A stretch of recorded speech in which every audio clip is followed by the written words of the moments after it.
got to the point where our institutions have got so paralyzed and corrupt and captured that we really do have to think of alternative ways. I mean, David Brooks this morning, bless him, was trying to say, the MAGA movement, Trump, they're not conservatives because they want to tear down the institutions, and conservatives should want to conserve the institutions. That's not what conservatives want to conserve.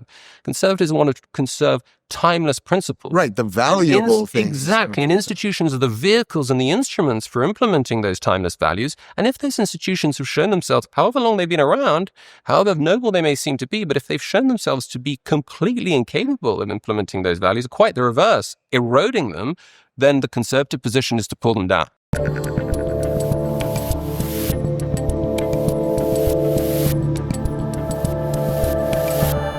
All right, James Orr, I'm doing a ton of interviews while I'm here at ARC. You're the only person that I'm actually going to read the bio for. Some of them were just putting some information beneath their name, but you got a lot of stuff here, so let's just do it. James Orr is the Associate Professor of Philosophy of Religion at the University of Cambridge, Chair of the Edmund Burke Foundation UK, and Director of UK Programs for Trinity Forum Europe.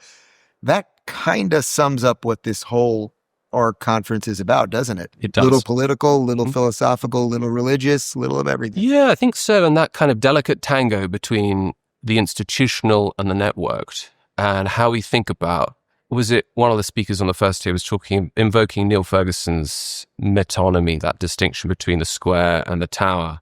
And it's such a brilliant image, that.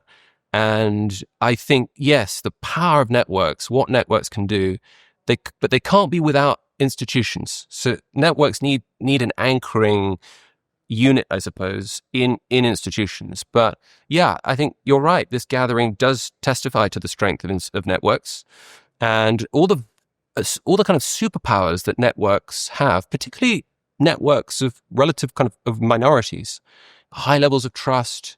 They can adapt very quickly. They grow geometrically as opposed to institutions which grow in a more linear way. They accommodate disagreement better on the whole. If there is real disagreement, then breaking off a node of the network isn't such a catastrophe as a big institutional split that can paralyze an institution and its functions. They're harder to capture, much harder to capture, because they're made up of people rather than, big buildings or big foundations or whatever.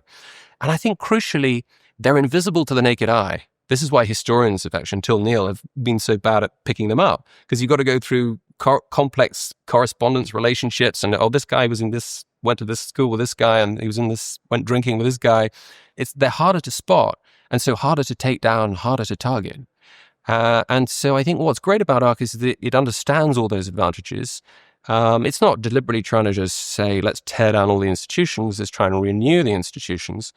But we've got to the point where our institutions have got so paralyzed and corrupt and captured that we really do have to think of alternative ways. I mean, David Brooks this morning, bless him, was trying to say, the MAGA movement, Trump, they're not conservatives because they want to tear down the institutions, and conservatives should want to conserve the institutions. That's not what conservatives want to conserve.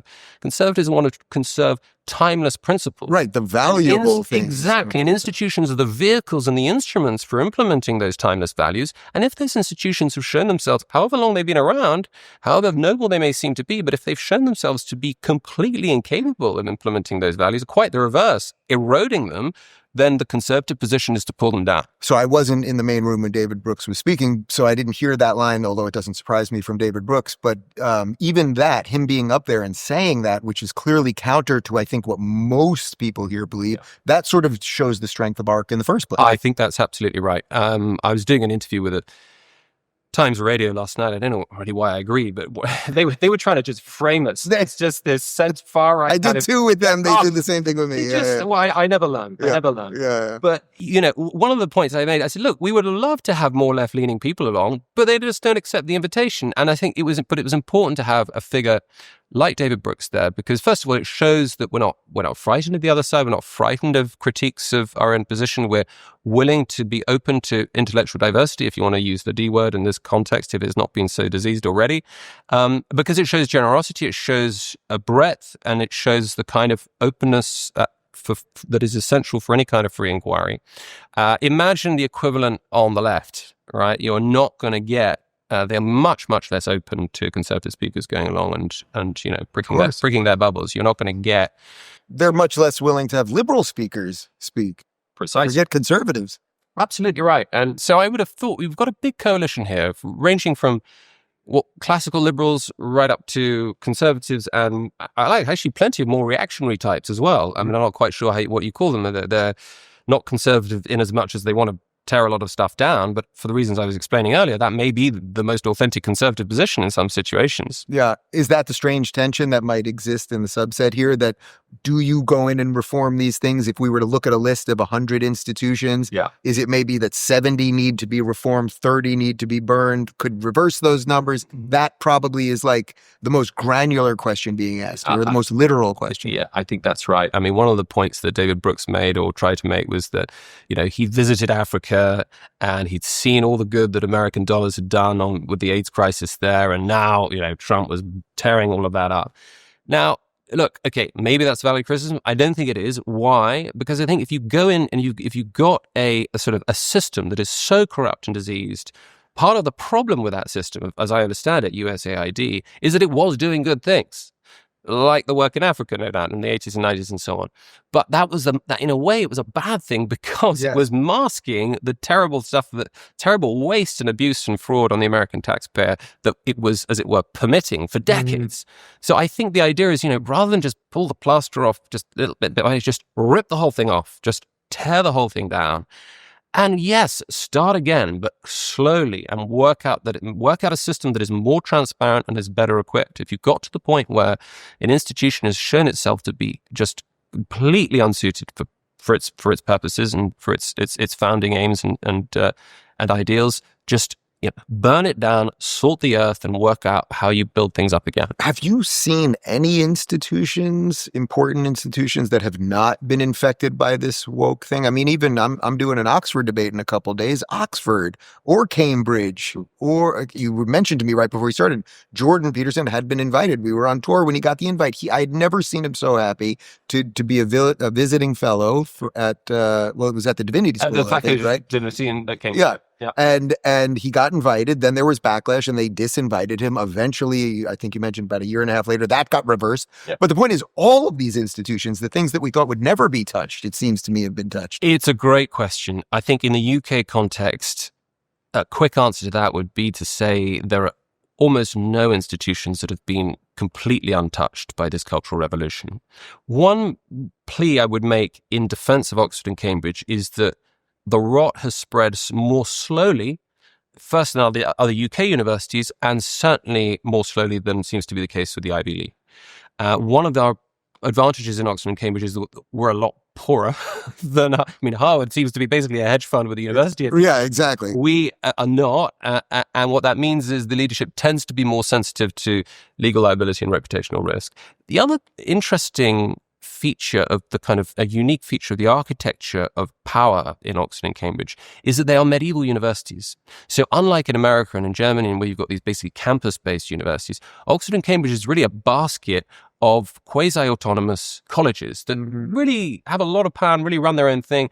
The university slowly emerged as a kind of supranational body that could call the shots to some extent, but really the power is still with the colleges.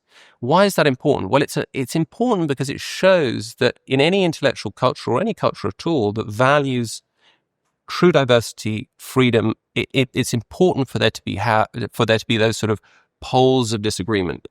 I think of the United States and as sort of a very big national version of that, as it were. You've got lots and lots of different states that can experiment in different ways, and it's a sort of sifting mechanism, and it helps you work out what's right and what's working. So Oxford and Cambridge they're much harder to capture, in other words, because you've got to go through each college. Now, things are not great. I would just stand by your initial diagnosis is absolutely true. But we've had some successes. Actually, the Jordan affair, with his cancellation in 2019 and then it's coming back in 2021, was one of, I think, a catalytic factor in the government, the Tory government, who's just been elected, but been voted out, pushing through a piece of legislation on academic freedom, which, as far as I know, is the first attempt in the West to address this crisis within the universities. Now, the new regime has been trying to slow it down and torpedo it and destroy it, but it looks as if it's going to stay in some form.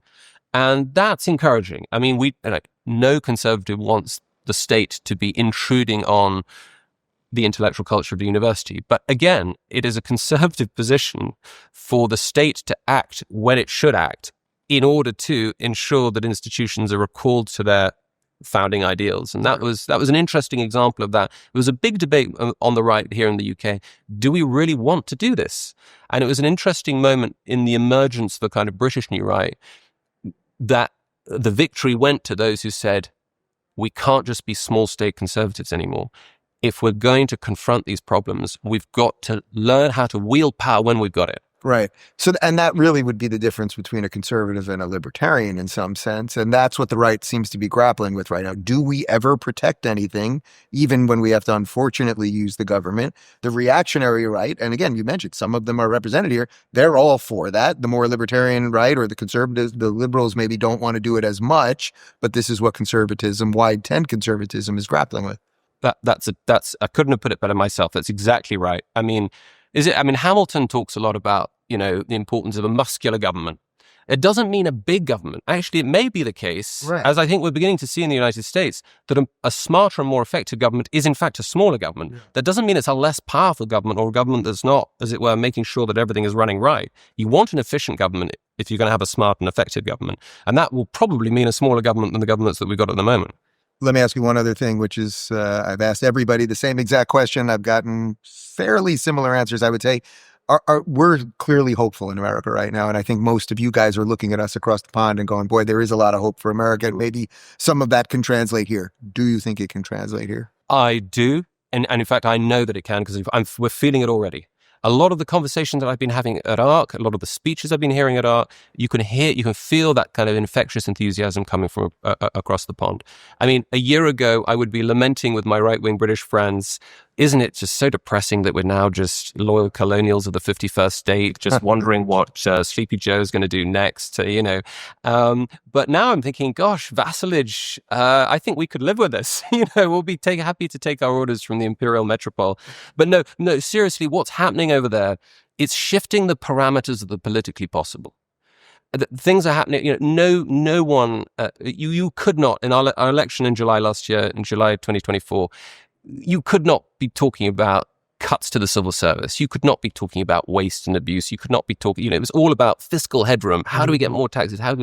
I think that debate is going to change forever just on that one issue. And there will be many others too, where I think we're going to be taking our cues from our American cousins. And that's kind of appropriate. We taught you all, and we're now it's only right that we enjoy the benefits 300 years later. We're happy to help. Good to be with you, Jay. If you're looking for more eye-opening and worldly conversations, make sure to dive into our international playlist. And if you want to watch full interviews on a wide variety of topics, watch our full episode playlist, all right over here. And to get notified of all future videos, be sure to subscribe and click the notification bell.